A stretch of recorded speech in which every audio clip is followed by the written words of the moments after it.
বর্তমান সময়ে freelancing career একটি চ্যালেঞ্জিং হয়ে উঠেছে সবার জন্য। আসলে এই ফ্রিল্যান্সিংটা কাদের জন্য নয়, এইটা আগে আমাদের জানতে হবে। ১ নাম্বার, যারা একবারে বেসিক ডুবো, মানে আপনি কখনো ল্যাপটপ ব্যবহার করেননি, ডেস্কটপও কখনো ব্যবহার করেননি।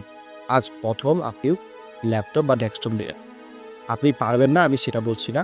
আপনি অবশ্যই পারবেন, কিন্তু আপনাকে অনেক টাইম নিতে হবে। যেমন আগে বেসিকটা ঝালাই করতে হবে। আপনি অনেক বিজ্ঞাপন দেখতে পান বা অনেক ভিডিও দেখতে পান ইউটিউবে, তা দেখে আপনি আগ্রহ জেগে ওঠে। কিন্তু একটা সময় হয় আপনার হতাশা তৈরি হয়। এটা হওয়ার কারণ হলো আপনি খুব মনে করেছেন এখান থেকে রাতারাতি টাকা ইনকাম করা পসিবল। আসলে না। এখানে কারা পারছে? যাদের আগের থেকে বেসিক খুব ভালো, তারা ভালোভাবে কাজ করতে পারছে। যারা কম্পিউটার ফান্ডামেন্টালস, কম্পিউটার সম্পর্কে আগে থেকেই জানে, তারা এই জায়গায় স্ট্রাগল বেশি পড়তে হয় না। তারা মোটামুটি যদি একটা স্কিল শিখে খুব ভালোভাবে কাজ সে করতে পারে। ২ নাম্বার প্রবলেম, যারা ইংলিশে বেসিক দুর্বল। অনেকের ইংলিশে বেসিক দুর্বল হয়ে থাকে। যেমন গ্রামার আর্টিকেল প্রবলেম হয়। আমার কাছে মনে হয় আপনি প্রথম অবস্থায় ট্রান্সলেশন করে চলতে পারবেন। কিন্তু আপনাকে প্রপার যদি বেসিক না জানা থাকে, বায়ার কি বলছে আপনি যদি তা প্রপার না বুঝতে পারেন, আপনি উত্তর দিবেন কিভাবে? ধরেন আপনি একটা কাজ বুঝেন বা জানেন, কিন্তু এখন বায়ার কি বলছে সেটা আপনি আসলে ডিসক্রাইব করতে পারছেন না। আপনার মনের ভাবটা প্রকাশ করতে পারছেন না। হয়তো আপনি ট্রান্সলেট করে চলতে পারতেছে, কিন্তু বায়ার আপনার সেই কথাটা প্রপার ওয়েতে বুঝতে পারছে না। তাই আমি মনে করি প্রত্যেকটা লোককে যারা ফ্রিল্যান্সিং শুরু করবে, অবশ্যই বেসিক নলেজটা থাকা খুবই জরুরি।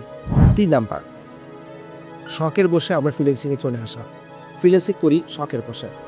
যেমন ধরেন আপনি কোনো ইউটিউব থেকে ভিডিও দেখেছেন, ওই ভিডিও দেখে ফ্রিল্যান্সিং করতে চলে এসেছেন। আপনি খুব ব্যস্ত মানুষ, আপনার কাছে আসলে কোনো টাইম নেই। কিন্তু দেখেছেন যে ফ্রিল্যান্সিং করে অনেক টাকা ইনকাম করা যায়। কিন্তু যে লোকটা ইনকাম করছে টাকা, সে কতটা টাইম দিয়েছে, তো সেটা কিন্তু কেউ খেয়াল করেনি। শখের বসে আসলাম, মনে হলো যে অমুক লোক করতেছে, অমুক লোক কাজ করে বিল্ডিং বানায় ফেলছে, তাহলে আমি কেন বানাবো না? তা আমিও করলে বলা হতে পারবো। কিন্তু আপনি জানেন না আপনার পিছনে যে ২ টা জিনিস এখন আপনি জানেন না।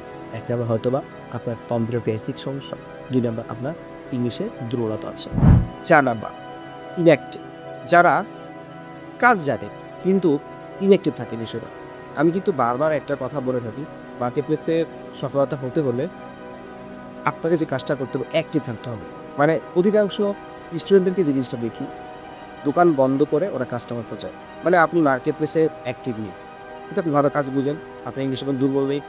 আপনি সব ভালো পারেন, বেসিক আপনার খুব ভালো সো গুড। আপনার আপনার কোনো শখের বশে আসেন নাই। কিন্তু আপনার একটা প্রবলেম, আপনি ইনঅ্যাক্টিভ। আপনি ঘুরতে চলে যান বন্ধুদের সাথে। আপনি ঠিকমতো কাজ করেন না। আপনি ঠিকমতো প্রপার প্র্যাকটিস করছেন না। এই জিনিসগুলা বাদ দিতে হবে আমাদেরকে। যদি আমরা এই জিনিসগুলো বাদ দিতে পারি ইনশাআল্লাহ আমরা এই ইনফ্লুয়েন্সিং জগতে সাকসেস হতে পারবো। এইজন্য বারবার সবাইকে বলছি, যারা এই সেক্টরে আসলে কেরিয়ার বিল্ড আপ করতে চান, যারা একেবারেই নতুন, আপকামিং ফ্রিল্যান্সার যারা হতে চাচ্ছে, আপকামিং ফ্রিল্যান্সার যারা আসছে, ইনশাআল্লাহ যদি আপনি এই ৪ টা জিনিস নিয়ে আসতে পারেন, আপনি ইনশাআল্লাহ ভালো কিছু করতে পারবেন। এটা এই ৪ টা দিন যদি আপনার মাঝে থাকে, ইনশাআল্লাহ এটা নিয়ে আমরাও আপনাকে হেল্প করতে পারব। তো এটা বিষয়ে ভালো থাকবেন। আসসালামু আলাইকুম।